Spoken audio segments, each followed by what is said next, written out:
भारतीय अंतरिक्ष अनुसंधान संगठन यानी इसरो ने आज श्रीहरिकोटा परीक्षण रेंज से गगनयान मिशन के व्हीकल टेस्ट फ्लाइट TVD-1 का पहला परीक्षण किया। इसरो ने गगनयान के इस पहले टेस्ट व्हीकल अबॉर्ट मिशन को आंध्र प्रदेश के श्रीहरिकोटा से 10 बजे लॉन्च किया, जिसे अंतरिक्ष में भेजने के बाद सफलतापूर्वक बंगाल की खाड़ी में उतार लिया गया। बता दें कि गगनयान के क्रू एस्केप मॉड्यूल लॉन्च के बाद अंतरिक्ष में पहुंचा और फिर सही सलामत बंगाल की खाड़ी में उतर गया। इसरो के मुताबिक flight test vehicle abort mission 1 में किसी अनहोनी की दशा में अंतरिक्ष यात्रियों को बचाने में ये क्रू एस्केप प्रणाली काम आएगी। उड़ान भरते समय अगर मिशन में गड़बड़ी हुई तो ये प्रणाली क्रू मॉड्यूल के साथ यान से अलग हो जाएगी, कुछ समय उड़ेगी और श्रीहरिकोटा से करीब 10 किलोमीटर दूर समुद्र में उतरेगी। इसमें मौजूद अंतरिक्ष यात्रियों को नौसेना की ओर से समुद्र से सुरक्षित वापस निकाल लिया जाएगा। इसरो के गगनयान TVD-1 टेस्ट मिशन की सफलता पर केंद्रीय मंत्री जितेंद्र सिंह ने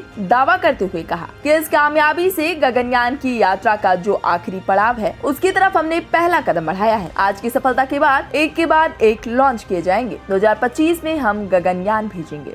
जिस प्रकार से एक मानव को अंतरिक्ष में भेजना महत्वपूर्ण है, उससे भी अधिक अनिवार्य है उसको सुरक्षित रूप से वापस लाना, और उसका भी आज इवैल्यूएशन इसके माध्यम से हुआ। जैसे आप कह सकते हैं कि एक प्रकार का ड्रेस रिहर्सल, जिसमें पूरी की पूरी स्पेसशिप, जिसमें मानव तो नहीं होगा लेकिन वो उसी प्रकार की इटरनरी उसकी यात्रा रहेगी जिस तरह के गगनयान की।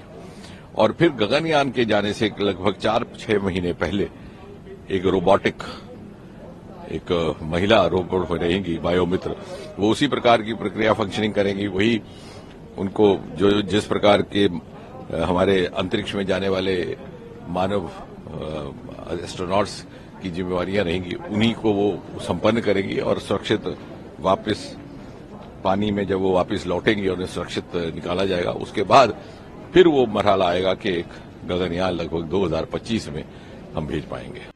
बताते चले कि 2025 में जब भारत की महत्वाकांक्षी मानव अंतरिक्ष अभियान गगनयान के तहत अंतरिक्ष यात्री धरती से करीब 400 किलोमीटर ऊपर अंतरिक्ष में 3 दिन बिताने जाएंगे, तब किसी भी वजह से अंतरिक्ष यात्रियों को खोना ना पड़े, इसके लिए कुल 6 परीक्षण किए जाने हैं, जिसकी कड़ी में ये पहला परीक्षण है। इसरो के इस टेस्टिंग से क्रू एस्केप सिस्टम CES की क्षमता और दक्षता के बारे में विस्तार से जानकारी मिलेगी। इसके अलावा किसी इमरजेंसी सिचुएशन में अभियान को बीच में ही रद्द किए जाने पर अंतरिक्ष यात्रियों को सुरक्षित बचाने की रणनीति को फेल सेफ बनाने में भी मदद मिलेगी। बहरहाल ये भारत का पहला मानव अंतरिक्ष मिशन है, जिसे अगले साल के आखिर या 2025 की शुरुआत तक भेजे जा सकने के कयास भी लगाए जा रहे हैं, जिसके लिए 2024 में मानव रहित परीक्षण उड़ान हो सकती है, जिसमें एक व्योम मित्र यानी स्काई फ्रेंडली रोबोट को भी भेजा जाएगा। तो फिलहाल के लिए अंतरिक्ष से जुड़े इस खास खबर में बस इतना ही।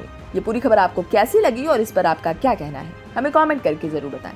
और देश प्रदेश और दुनिया की तमाम खबरों से पल पल रहने के लिए सब्सक्राइब करें हमारा चैनल इंडिया पब्लिक खबर और बेल आइकन को दबाना बिल्कुल ना भूलें।